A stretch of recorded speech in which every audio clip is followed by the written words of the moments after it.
Welcome to the Clock Tower. I'm Brandon. Today we're looking at Slime 3.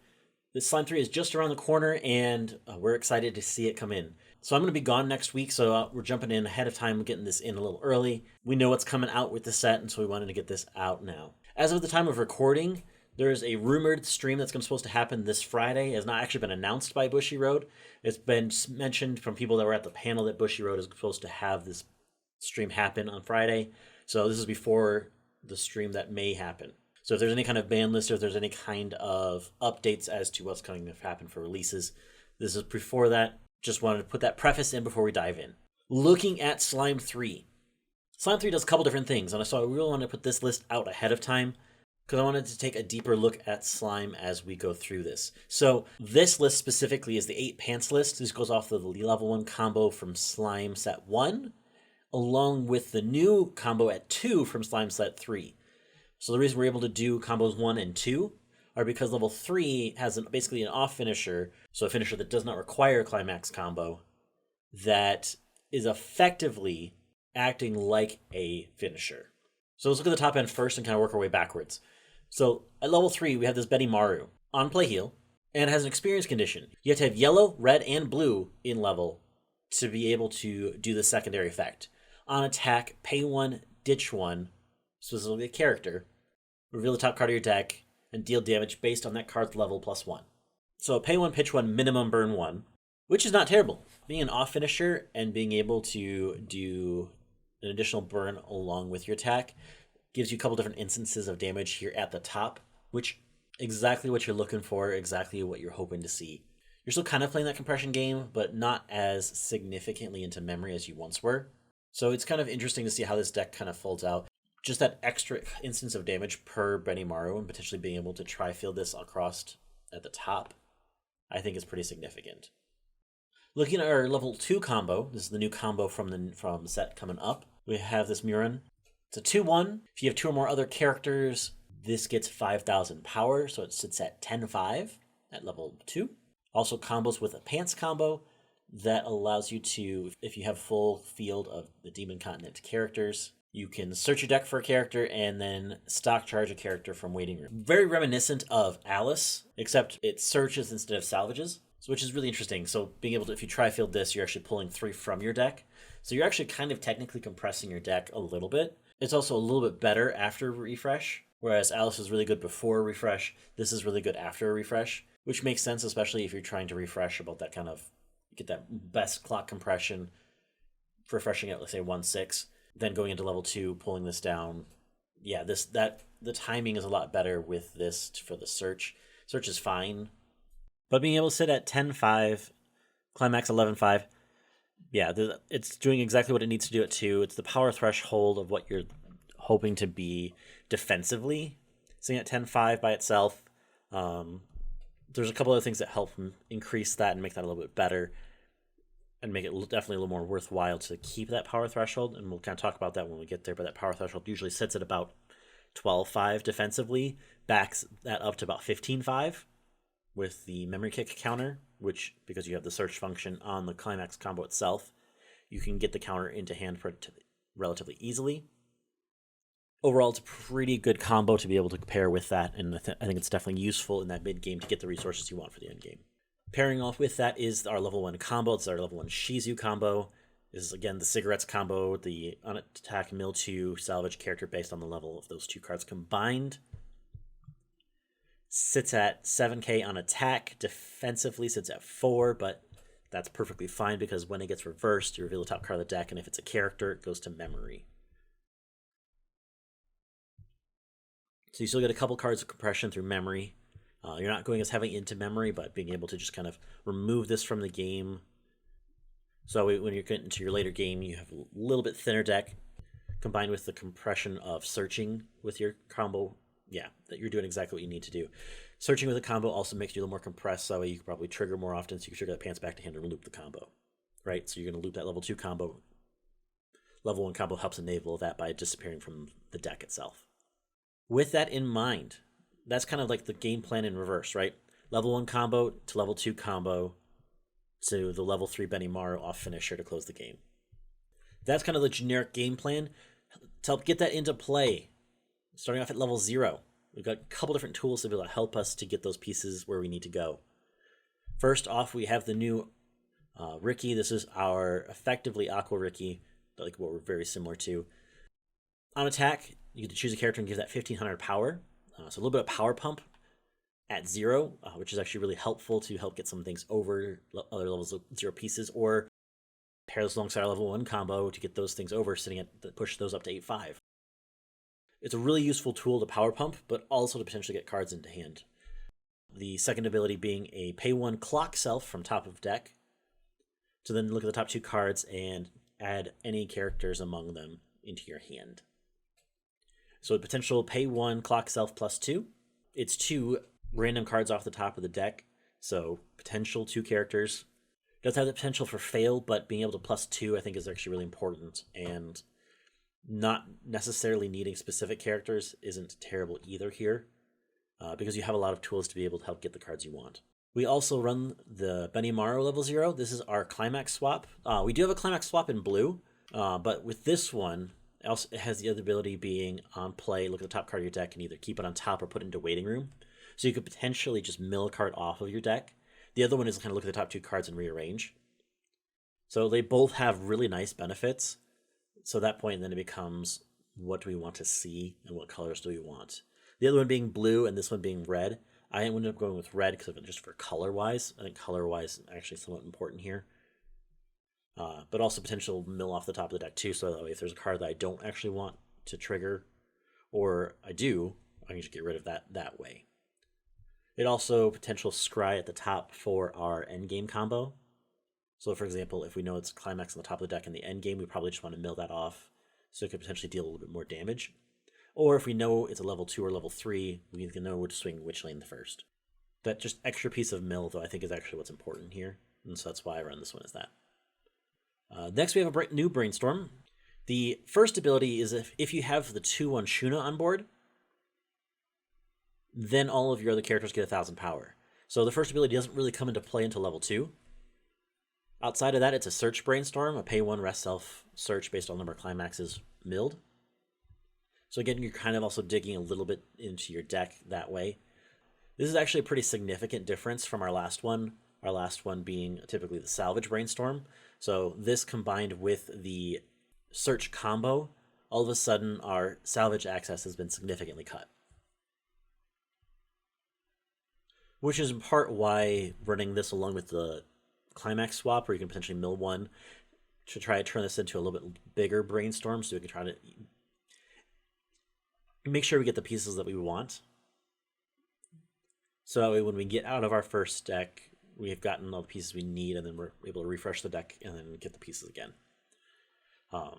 Salvage access is tight here. It's a lot less than what we have had in the past, but search access is also still nice to be able to be selective. I added in the Flash Hakuro. This is not a card that too many people are probably going to run with this list, but I think it's actually pretty decent help, especially with color fixing. So this is a 3/5. You, at the player, cannot play event cards or backups. So we don't run events in this deck anymore. We were taking out the masks when I put this in.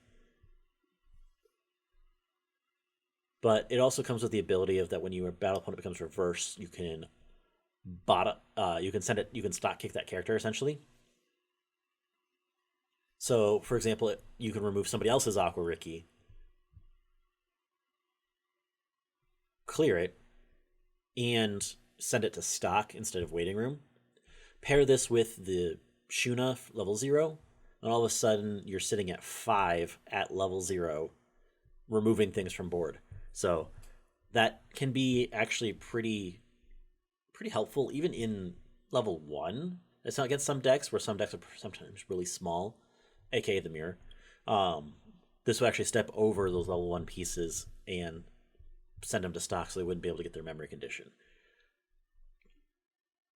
Having that effect with other cards I think is important too.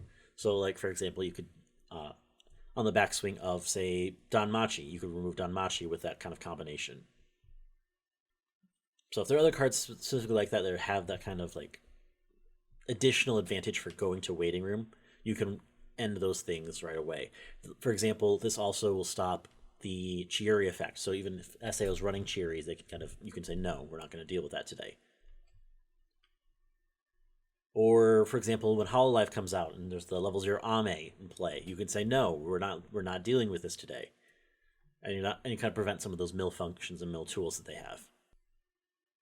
Our other oversize is the Chaser. This is the red Chaser. This will, again, 3/5 power for just playing the game. And so because it's a Chaser, you have to go in front of a character on their opponent's board. So ideally, you're forcing them to then side into you so you can swing again. Pretty straightforward, but red fixing. We also run Child on Inside Milam. This is our stock swap. Stock swap important when you need it. If your opponent, this helps keep your opponent in check with search tools, and you're able to have a pretty. You're also able to then prep pretty stable access to this card at basically any point in the game.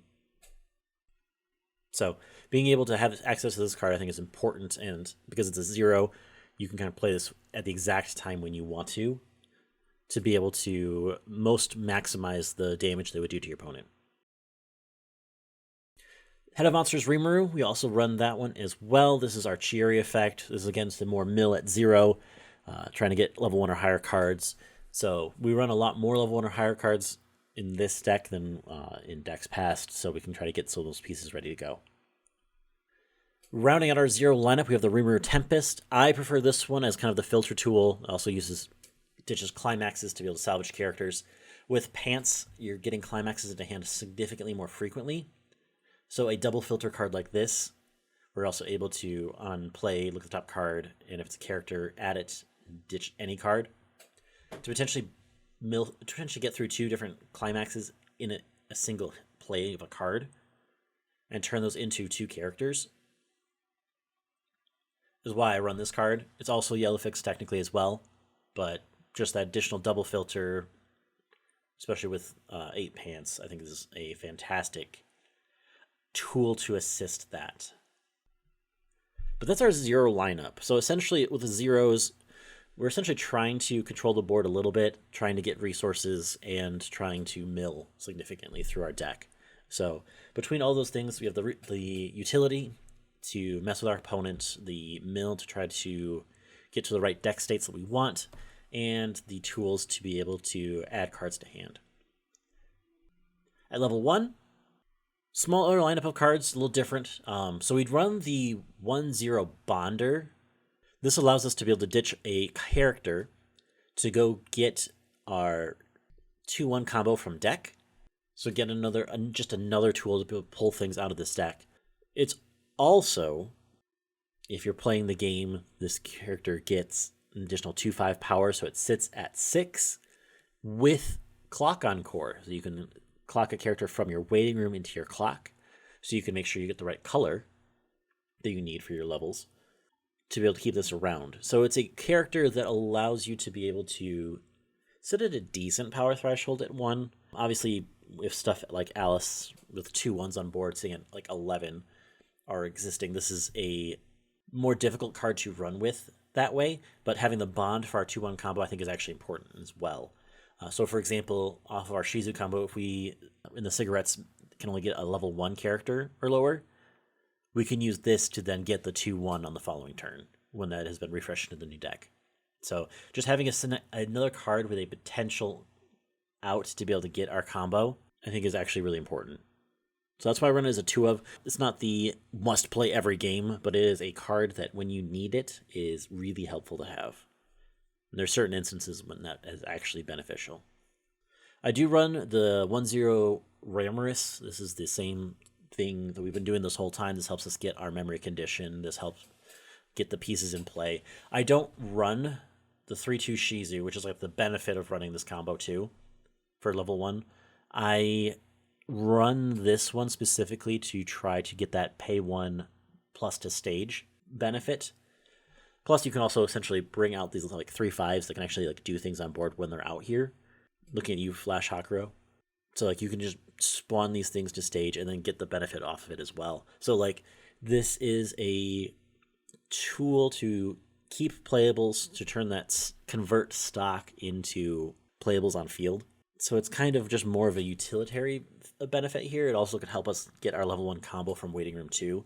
It's slightly more convoluted, roundabout way of, say, hit the Brainstorm, but there's no Shizus left in deck. We get the Ramaris to then bring out the Shizu. Is a line of play you can do. So it's just kind of more assurance for what we're trying to do here. So it's just more of a extra piece, allows you to also play into the memory engine a little bit harder if you want. If your opponents don't have answers to memory and you have like the extra turns to be able to make that happen, this is also a really good segue between level 1 combo and level 2 to just try to maximize your game plan essentially. But that's level 1. Level 2 is where things get interesting, right? So we already talked about the combo, but the Shuna at 2. It's a 2/1, gives a global 1000 power, and if you have the Brainstormer on stage as well, it also grants hexproof to all of your other characters. So, with that in mind, global hexproof can be actually really important when Overlord comes out, because it has tools that can try to target different things, so having that hexproof is actually pretty relevant here. Which is in part why we run this package. I think that the hexproof is actually going to be pretty relevant. It also helps deny things like tap counter. So your opponents can't play as many defensive tools around your stuff, so it allows your endgame to actually potentially stick more damage. This also, with the global 1000 combined with the level 0 global 1000, grabs global 2k to your board, which all of a sudden makes your deck just that much better. If Slime's problem was that it was slowly being power crept, this kind of answers that problem, right? So the level 1 combo sits at 7 on attack with Climax. This would then bump it up to 9 at level 2. So for example, like you are able to just loop your level 1 combo and you're high rolling. Yeah, all of a sudden you're sitting at 9k on attack with your level 1 combo at 2 instead of 7. That actually can be pretty significant in stepping over things. Pushing your 2/1 combo up to 12/5, I think, is actually the most significant part of this, because at that point you can then back up with the memory kick counter to 15/5, which is actually substantial here. It also puts your level 2 combo resting bigger than the Alice combo, and technically bigger than the Alice combo, even with Climax. So like they actually have to find other ways to be able to step over this at 2. But I mean, also, to be fair, so do you, right? Because the Alice combo comes down first. So as mentioned before, we have the memory kick counter. It's a 3k memory kick counter at 2 that allows us to be able to back that up to 15/5. We also run the AntiChange Counter. This allows us to be able to ditch an additional 2 cards from hand to be able to remove opponent's character that is a level higher than their own from stage. So for example, specifically, hey look, Overlord. They have to actually play around our AntiChange Counter at 2.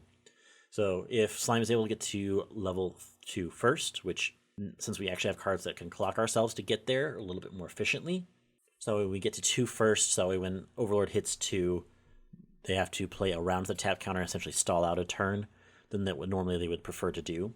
So that way they can try to get their markers in play, so that way you can kind of just be in a better position than they are at that point in time. Yeah, it means taking a little bit of damage early, but I think you can also make up for that by preventing damage later. Anti-change counter, I think, is important, especially as we get also things like standby Gura out as well. As they try to stand by Guras in the back row, maybe making sure that we can get rid of those, I think, is actually relatively important. Hitting level 3, we already talked about our level 3 off finisher, Benny Maru, but we also run the Achieving Vindication Shion. This is also in yellow. This is the one that's a little harder to do at 2, because you're kind of going red-blue instead of yellow-blue, like you were before. So getting this card into play is just a tiny bit harder, but I think the stock heal is actually the more important reason for this card. It's also why I run this in this deck as well, because you have 2 different cards that are actually on color for that same time. Both the early play Shizu and then the early play Shuna that are both just the pay 2 heal, and they would both sit at 10/5, at least for that first turn. I value the stock heal quite a bit here. We do also run the Dragonoid Milim as a 1-of. This is actually a really interesting card because it can get an additional 2 instances of damage. So on play, you reveal the top card, and if it's a character, burn 1, which you can almost guarantee with the Benny Maru, being able to check the top card and seeing if it's a character or not before even playing this. and still doing the Climax Swap that you would potentially want to do if you wanted to keep trying to do the level 2 combo kind of idea. But if you do the level 2 combo, that's on Climax placement, so it doesn't actually matter. Either way, you can play down the Benny Maru and then play this down so you guarantee your burn 1, or try to guarantee your burn 1. It also has on reverse pay 3 clock kick. Sitting at, with the back row 2k, 11.5, it would go up to 13.5 on attack. 14.5 with the Climax is actually really good. 14.5 I think is actually a pretty strong number to be able to step over at least one lane for a good number of decks. So being able to try potentially get an additional point of damage that way that is a little bit harder to prevent. The only way to prevent it is to prevent the reverse. Especially if you're swinging with this last, to try to get that guaranteed damage at the end. You'll have earned the stock from the 3 attacks to get there, so you'll have that. So it'll already pay for itself to make that happen. That's, I think, if you have a smaller window to close and you actually want to make sure you try to guarantee that closing with small damage. I think that's the time when you would want to use this card. Otherwise, you're probably playing the Benny Maru and just kind of playing into the heal, play into the. All in all, I think this deck is actually relatively strong here with regards to what it can do. It has a lot of different things that the deck's trying to do, so there's a lot of different profiles. However, I think there's a lot of value to it. With that, that's been the deck. We'll have gameplay for this deck on Thursday. We'll have a clock talk next week, and then more 5 cards, 5 minutes. We'll be looking at Review Starlight from the new set as we prepare for that set's release. And then in 2 weeks, we'll have another Slime Deck tech. So thanks so much for joining with us, and we'll see you in the next one.